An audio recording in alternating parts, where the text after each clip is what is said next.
광장. 주로 도심에 세워져 많은 사람들이 모일 수 있게 쓰이는 넓은 빈터. 특별할 것 없는 광장이지만 역사는 광장에서 굽이쳤습니다. 조선시대 지방에서 올라온 유생들이 임금님께 상소를 올리는 곳이 광장이었고, 고리주의 시절에는 고문으로 목숨을 잃은 이들을 추모하는 공간이 광장이었습니다. 군사 퍼레이드가 벌어지거나 월드컵의 응원 함성이 울려 퍼진 곳도 광장이었습니다. 그래서 권력은 언제나 광장에 시민들이 모이는 것을 두려워했고, 광장에서 들리는 함성을 막기 위해 노력했습니다. 없는 벽이라도 만들어서 시민들이 광장에 모이지 못하게 막았습니다. 광장의 동상이나 화분과 같은 구조물을 가져다 놓아 광장의 의미를 축소시키기도 했습니다. 그래서 광장에 시민들이 제대로 모이지 못한다는 것은 민주주의가 후퇴하고 있다는 신호이기도 합니다. 즉, 광장에서 집회와 시위를 할 수 있는 자유는 우리 민주주의의 깊이가 어느 정도인지 알려주는 온도계입니다. 우리는 조직 폭력배가 아닙니다. 노동절인 지난 5월 1일, 강릉에서 노동자 양해동 씨가 스스로 몸에 불을 붙였습니다. 민주노총 간부였던 고 양해동 씨는 정당한 노조 활동이 검사 독재 정치의 제물이 되었다는 유서를 남겼습니다. 동료 노동자가 분신하고 정부의 노조 탄압이 극에 달하자 노동자들은 광장으로 갔습니다. 최근 민주노총 건설노조는 1박 2일 노숙 집회를 서울광장과 청계광장에서 벌였습니다. 경찰 추산 2만 4천 명이 참가한 집회에서 노동자들은 노조 탄압 분쇄, 윤석열 정권 퇴진을 요구했습니다. 무엇이 두려웠던가? 노동자와 시민들이 광장에 모이자 정부는 광장에서의 집회와 시위를 막기 시작합니다.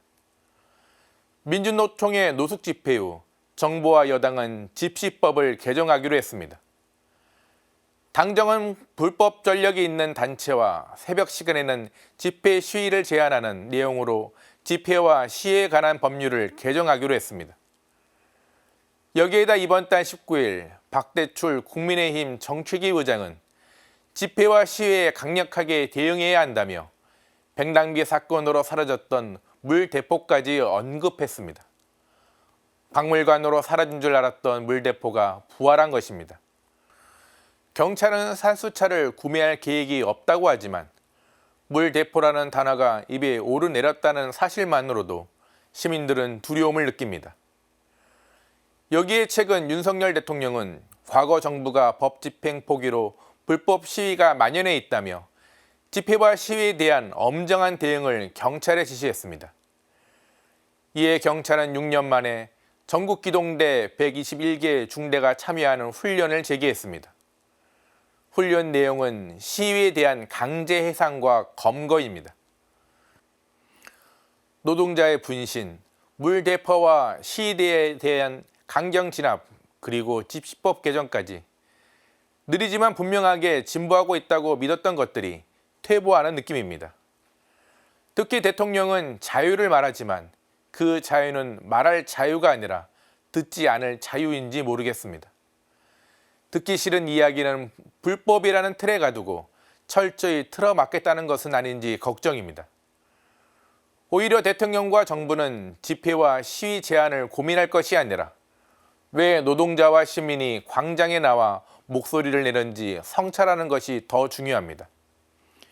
시민들을 모이지 않게 만든다고 해도 내야 할 목소리가 있으면 기필코 시민들은 모이기 때문입니다. 우리 광장의 역사가 그것을 증명했습니다. 오늘 사제의 눈 제목은 대통령과 물대포 그리고 광장입니다. 그 무엇도 광장의 목소리를 막을 수 없음을 기억하며 오늘도 평화를 빕니다.